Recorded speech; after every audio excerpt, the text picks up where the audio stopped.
En las afueras de la Ciudad de México, envuelta en neblina y silencio incómodo, se alza una mansión que el tiempo parece haber condenado al olvido. Sus muros de cantera negra están agrietados, sus ventanas rotas miran al horizonte como ojos vacíos, y su jardín, alguna vez fastuoso, ahora solo alberga maleza y cornejas. Pero detrás de esta fachada en ruinas se esconde una de las historias más oscuras del México moderno, la del hombre que construyó un imperio sobre la sangre de los pobres y selló su legado con una maldición que aún hoy late en cada piedra de esta casa.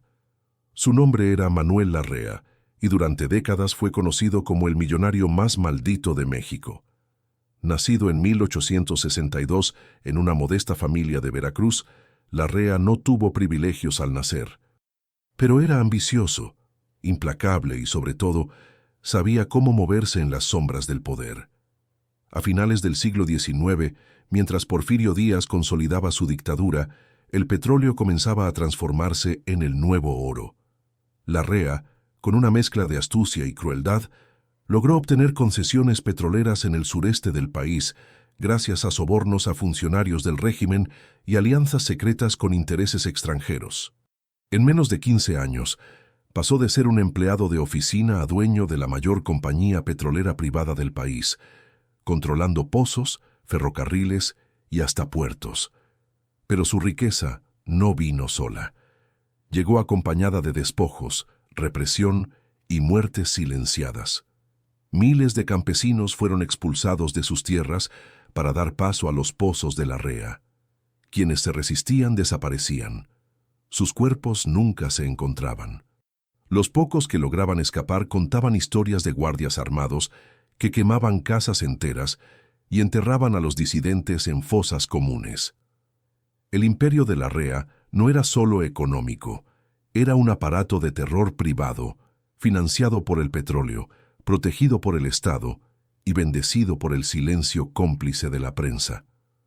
A mediados de 1898, ya en la cúspide de su poder, decidió construir su residencia definitiva. No quería una casa cualquiera, quería una fortaleza. Contrató a los mismos arquitectos que habían trabajado en edificios gubernamentales del Porfiriato y les dio una orden clara: construir algo que impusiera respeto, que intimidara, que simbolizara su dominio absoluto. La mansión se levantaría sobre una colina estratégica, cerca de lo que hoy es Iztapalapa, en terrenos que antes pertenecían a una comunidad indígena desplazada a punta de fusil. Durante la construcción, más de 30 obreros murieron en accidentes nunca investigados. Muchos de ellos habían protestado por las condiciones inhumanas y los salarios de miseria.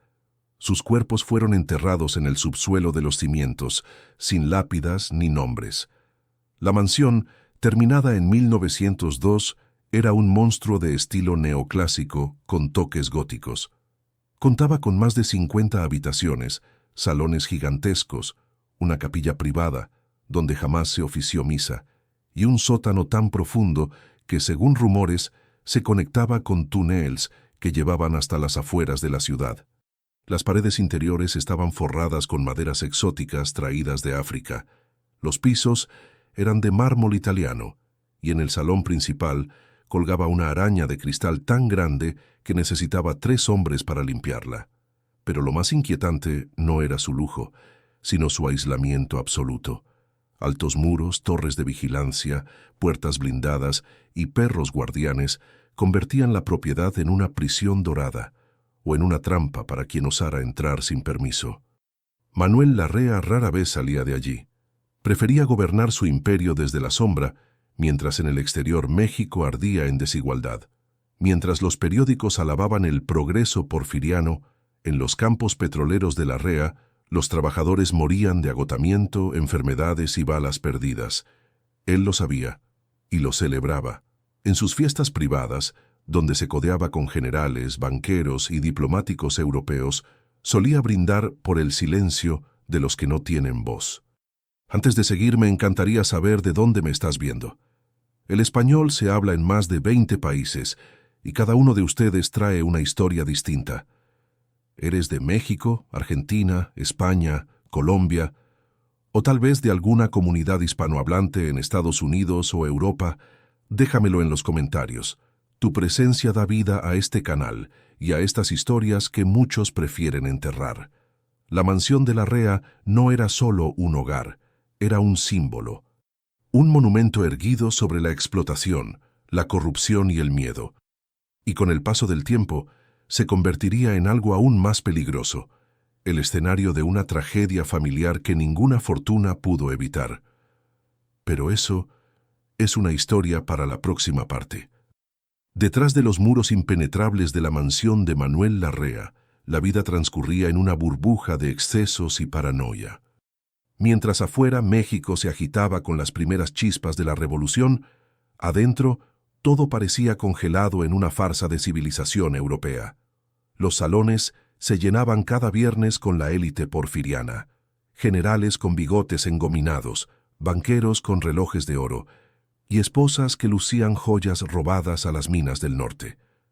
Pero lo que pocos sabían era que esas fiestas no eran solo celebraciones del lujo, sino rituales de control. Larrea, obsesionado con la lealtad y la discreción, usaba sus cenas como pruebas de fidelidad.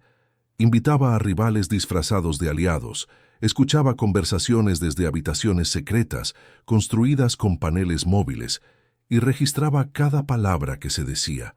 Se cuenta que tenía un libro negro donde anotaba ofensas, promesas incumplidas y secretos comprometedores. Muchos de sus amigos terminaron en la ruina o desaparecieron sin dejar rastro. En esa mansión, la hospitalidad era una trampa. Pero el verdadero terror no se vivía en los salones, sino en las zonas invisibles. Los cuartos de servicio, los pasillos subterráneos, las celdas disfrazadas de almacenes. Decenas de sirvientes, muchos de ellos niños reclutados de aldeas cercanas, trabajaban 20 horas al día sin salario, alimentados con sobras y castigados con azotes si cometían el más mínimo error. Algunos relatos de antiguos empleados, recogidos décadas después por historiadores orales, describen cómo Larrea ordenaba encerrar a los insubordinados en el sótano durante días, sin agua ni luz, hasta que suplicaban perdón. Varios nunca volvieron a salir. En medio de este infierno disfrazado de palacio vivía su primera esposa, Elena Vda, de Mendoza, una viuda rica de origen español que había aceptado casarse con Larrea a cambio de proteger su fortuna familiar. Elena era culta, refinada y sobre todo solitaria. Desde el principio su matrimonio fue una farsa de conveniencia. Ella ocupaba el ala este de la mansión, mientras Larrea vivía en el oeste, como si temiera contaminarse con su humanidad. Aunque no tenían hijos, Elena se dedicaba a cuidar el jardín y a leer novelas francesas, escapando así de la opresión que respiraba en cada rincón. Pero en la primavera de 1906 todo cambió. Elena fue hallada muerta en su dormitorio, tendida sobre la cama como si durmiera, con una copa de vino vacía sobre la mesita de noche. El médico forense, pagado por la familia Larrea, dictaminó muerte natural por insuficiencia cardíaca. Sin embargo, los sirvientes contaron otra historia. Dijeron que esa noche Elena había discutido con su marido, que había escuchado gritos y que al día siguiente el vino olía a almendras amargas. En aquel tiempo, el cianuro era el veneno favorito de la aristocracia, rápido, silencioso y difícil de rastrear. Lo más escalofriante fue el testamento que Elena dejó, firmado apenas una semana antes de su muerte. En él donaba toda su fortuna personal, incluyendo tierras y joyas, a un orfanato en Veracruz, pero con una condición: que ningún miembro de la familia Larrea tuviera acceso a esos bienes.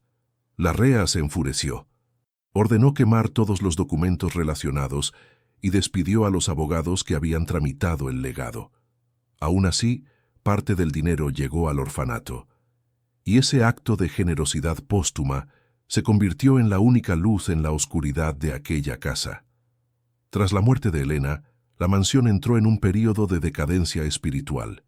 Larrea prohibió las fiestas, selló el ala este y ordenó tapar todos los espejos del dormitorio donde ella murió. Los sirvientes decían que, por las noches, Se escuchaban pasos en ese corredor prohibido, y que el aroma a jazmín, la flor favorita de Elena, flotaba en el aire, aunque ya no hubiera ninguna planta en el jardín. Si esta historia te ha atrapado y sientes que hay muchas más mansiones con secretos como esta por descubrir, te invito a suscribirte al canal y a darle like a este documental. Tu apoyo no solo nos ayuda a seguir investigando archivos olvidados y leyendas enterradas, sino que mantiene viva la memoria de quienes vivieron y sufrieron en estos palacios de sombra. Activa la campanita para no perderte la próxima parte, donde descubriremos cómo la Revolución Mexicana llegó a las puertas de Larrea y cómo su imperio comenzó a derrumbarse desde adentro. Porque lo que pasó después no fue solo venganza, fue justicia, escrita en sangre y petróleo. El año 1910 marcó un antes y un después no solo para México, sino para el destino de Manuel Larrea. Mientras el país entero estallaba en revolución, su imperio petrolero, hasta entonces considerado inexpugnable, comenzó a resquebrajarse desde las entrañas. Los mismos hombres que habían excavado sus pozos, transportado su petróleo y callado sus atrocidades, decidieron que ya no callarían más. Lo que empezó como una protesta por salarios justos y condiciones mínimas de vida, se convirtió en cuestión de meses en una rebelión abierta contra el hombre que los había reducido a esclavos modernos. Las primeras huelgas estallaron en los campos de Tuxpan y Poza Rica.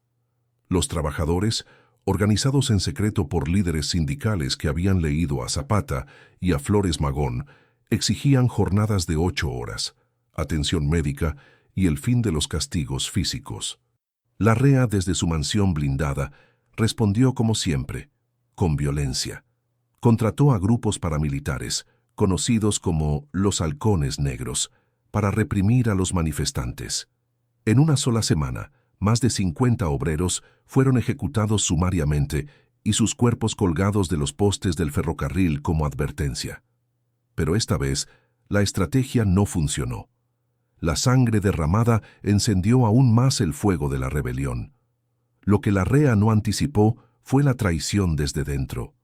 Varios de sus capataces, muchos de ellos antiguos campesinos que habían sido obligados a colaborar bajo amenaza, comenzaron a filtrar información a los rebeldes. Mapas de las instalaciones, rutas de transporte, horarios de seguridad. Todo fue entregado en secreto a los líderes zapatistas y maderistas que operaban en la región. Incluso uno de sus contables, harto de falsificar libros para evadir impuestos y financiar operaciones sucias, entregó pruebas documentales a la prensa clandestina. Por primera vez, el mundo empezó a conocer la verdadera cara del magnate del oro negro. La mansión, antes refugio de lujo, se transformó en un cuartel general paranoico. Larrea ordenó reforzar las murallas, instalar ametralladoras en las torres y crear un búnker subterráneo con provisiones para 6 meses. Contrató a mercenarios extranjeros, la mayoría desertores del ejército estadounidense, y los alojó en las antiguas habitaciones de los sirvientes. Cada noche se escuchaban patrullas en los pasillos y perros ladrando al menor ruido. El millonario ya no dormía. Vivía en estado de alerta permanente, rodeado de armas, mapas y retratos de sus enemigos tachados con tinta roja. Pero el golpe más duro vino de donde menos lo esperaba, su propio círculo íntimo. Su sobrino, Rafael Larrea, un joven idealista que había estudiado Derecho en París, se negó a seguir administrando los pozos. En una carta pública publicada en un periódico revolucionario, denunció los crímenes de su tío y renunció a su herencia. Peor aún, se unió a las filas de los rebeldes. Manuel, furioso y humillado, lo declaró traidor de sangre y puso una recompensa por su cabeza. Nunca volvieron a verse. Dicen que años después, Rafael fue visto en un campamento zapatista, enseñando a leer a los campesinos con los mismos libros que alguna vez decoraron la biblioteca de la mansión. El colapso definitivo llegó en 1914. Las fuerzas del general Álvaro Obregón tomaron las refinerías de Larrea sin disparar un solo tiro. Los trabajadores los recibieron como liberadores. El gobierno revolucionario confiscó todos sus bienes, acusándolo de enemigo del pueblo. Pero Larrea, siempre un paso adelante, había escondido parte de su fortuna en cuentas suizas y enterrado lingotes de oro en los sótanos de su mansión. Aún así, su poder estaba roto. Ya no era un hombre temido. Era un espectro de sí mismo, encerrado en su fortaleza mientras el mundo que construyó se desmoronaba a su alrededor. Lo más irónico es que, en sus últimos años, Larrea comenzó a sufrir lo mismo que había infligido a otros: el aislamiento, el miedo, la traición. Sus antiguos aliados lo abandonaron, sus sirvientes desaparecieron, incluso su perro fiel, un mastín llamado Nero, fue envenenado por un intruso nunca identificado. Se dice que en una noche de tormenta, el millonario caminó solo por los pasillos vacíos, murmurando el nombre de Helena, como si buscara perdón en los espejos que él mismo había ordenado cubrir. La revolución no solo le quitó su imperio, le quitó su alma, y la mansión, testigo silenciosa de todo, guardó cada susurro, cada lágrima y cada grito de venganza que resonó entre sus muros. Porque en México, incluso los más poderosos terminan enfrentando el eco de sus propios crímenes. En 1921, con la revolución aún latiendo en las calles y su imperio en ruinas, Manuel Larrea redactó su último testamento. No fue un documento legal común. Fue una bomba de tiempo envuelta en pergamino, una trampa póstuma diseñada para sembrar caos entre quienes osaran reclamar su herencia. A sus 59 años, consumido por la paranoia y la culpa, Larrea ya no confiaba en nadie, ni en su familia, ni en sus antiguos socios, ni siquiera en los sacerdotes que fingían bendecir su alma. Su testamento no buscaba repartir riqueza, sino castigar a los vivos con la maldición de su propia avaricia. El documento, escrito a mano en tinta sepia y sellado con cera negra, contenía cláusulas tan inusuales como siniestras. Disponía que su fortuna restante, estimada en millones de pesos oro, lingotes escondidos y propiedades no declaradas, solo sería entregada a aquel heredero que lograra cumplir 3 condiciones. Primero, pasar una noche entera en la habitación donde murió Helena. Segundo, jurar lealtad eterna al espíritu de la mansión. Y tercero, renunciar públicamente a cualquier otro bien familiar. Quien fallara en cualquiera de estos puntos perdería todos sus derechos. Y según una nota al pie escrita en latín, atraería la desgracia sobre su descendencia por 7 generaciones. Los herederos, desesperados por recuperar algo del esplendor perdido, aceptaron el desafío. Pero lo que siguió fue una espiral de tragedias. El primer sobrino en intentar la prueba, Carlos Larrea, un militar retirado, entró en la habitación prohibida al anochecer. Al amanecer, fue hallado en el suelo con los ojos abiertos y una expresión de terror. El médico diagnosticó ataque al corazón, pero los sirvientes juraron que había gritado durante horas, llamando a una mujer que no estaba allí. Su hija murió de difteria 2 meses después. Su esposa se suicidó. El segundo candidato, una prima lejana llamada Isabel, logró pasar la noche, pero al jurar lealtad ante el espejo sellado, se negó a renunciar a sus tierras en Guanajuato. A la semana su casa fue incendiada. Perdió todo. Se dice que antes de morir en la pobreza, escribió en una carta: «Larrea no está muerto, vive en las paredes». El verdadero colapso familiar llegó con el hijo bastardo de Manuel, un joven llamado Arturo, nacido de una sirvienta que fue expulsada de la mansión en 1903. Arturo, educado en el anonimato, regresó años después con documentos que probaban su linaje. Convencido de que la mansión le pertenecía por derecho, desafió las cláusulas del testamento. Pasó la noche, juró lealtad, pero en lugar de renunciar, intentó vender la propiedad. Esa misma semana, desapareció. Nunca se supo si fue secuestrado, asesinado o simplemente huyó al ver lo que la casa le mostró en la oscuridad. Su nombre fue borrado de los registros familiares. Con cada intento fallido, la maldición parecía fortalecerse. Los archivos parroquiales de la zona registran una cadena ininterrumpida de muertes súbitas, bancarrotas, locura y suicidios entre los descendientes directos e indirectos de Larrea. Incluso quienes solo estuvieron vinculados por matrimonio o negocios sufrieron pérdidas inexplicables. Historiadores del Archivo General de la Nación, al revisar expedientes desclasificados en 2018, hallaron cartas de abogados de la época advirtiendo a sus clientes: no acepte herencias relacionadas con la mansión de Larrea. Es dinero manchado. Lo más inquietante no fue la violencia externa, sino la autodestrucción interna. Sin riqueza ni poder, la familia Larrea se devoró a sí misma. Hermanos se acusaron mutuamente de robar tesoros escondidos. Tías encarcelaron a sobrinas por supuestos pactos con fuerzas oscuras. Se rumoreaba que aún quedaban cofres llenos de oro en los túneles del sótano, y esa esperanza los volvió locos. La mansión, vacía desde 1925, se convirtió en el epicentro de sus pesadillas. Muchos regresaban de noche, forzando puertas, escarbando en los jardines, llamando a voces que ya no respondían.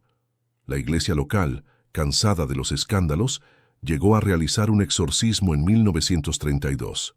El sacerdote salió pálido, murmurando que el mal allí no era espiritual, sino humano, y por eso era más difícil de erradicar, porque la verdadera maldición no era sobrenatural, era el legado de un hombre que convirtió el amor en mercancía, la lealtad en esclavitud y la familia en campo de batalla. Hoy, casi un siglo después, ningún descendiente directo de Manuel Larrea sigue con vida. Los que quedan usan otros apellidos, viven en el extranjero o niegan cualquier relación con él. Pero en los archivos, en las cartas, en los susurros de los campesinos de la región, su historia persiste. Porque una maldición no necesita fantasmas para existir. Basta con que los actos de crueldad se repitan en el silencio de quienes prefieren olvidar, y la mansión sigue esperando, no a un heredero, sino a alguien que finalmente rompa el ciclo. Hoy, la mansión de Manuel Larrea permanece en pie, aunque apenas. Esqueletos de enredaderas trepan por sus muros agrietados. Los techos se han derrumbado en varios sectores, y el viento silba a través de ventanas sin cristales, como si el edificio respirara con dificultad. Ubicada en lo que ahora es una zona marginal de la Ciudad de México, la propiedad está oficialmente abandonada, sin vigilancia ni protección patrimonial. Y eso no es casualidad. El Estado mexicano ha evitado declararla monumento histórico, no por su deterioro, sino por lo que representa. Un recordatorio incómodo de cómo la riqueza, el poder y la impunidad se entrelazaron para construir una nación sobre cadáveres olvidados. Durante décadas, la mansión ha sido blanco de saqueadores, grafiteros y curiosos en busca de tesoros o fantasmas. Algunos han regresado contando historias extrañas, luces que se encienden solas en el ala este, risas infantiles en los pasillos del sótano, una figura femenina que aparece junto al pozo seco al anochecer. Pero más aterrador que los relatos sobrenaturales son los hallazgos reales. En 2009, un grupo de historiadores independientes logró acceso temporal al inmueble y descubrió en una pared del sótano grabados hechos con clavos, nombres, fechas y frases como «No fui yo quien robó», «Fui quien cayó» o «El oro huele a sangre». También hallaron fragmentos de cadenas oxidadas y un diario parcialmente quemado que perteneció a un sirviente. Esas pruebas, aunque nunca reconocidas oficialmente, confirman lo que los testimonios orales han repetido durante generaciones. La mansión no fue solo una residencia, fue una cárcel, un centro de tortura y un mausoleo de silencios forzados. El gobierno, por su parte, ha mantenido un silencio deliberado. A diferencia de otros sitios históricos ligados a la Revolución o al Porfiriato, la mansión de Larrea no aparece en libros de texto, ni en rutas turísticas, ni en programas de preservación cultural. ¿Por qué? Porque su historia no encaja en la narrativa oficial de un México que superó sus divisiones. Hablar de Larrea es hablar de cómo el capital extranjero, la élite criolla y el Estado autoritario se aliaron para explotar al pueblo. Es confrontar la continuidad de esas estructuras en la desigualdad actual. y eso, para muchos, es más peligroso que cualquier fantasma.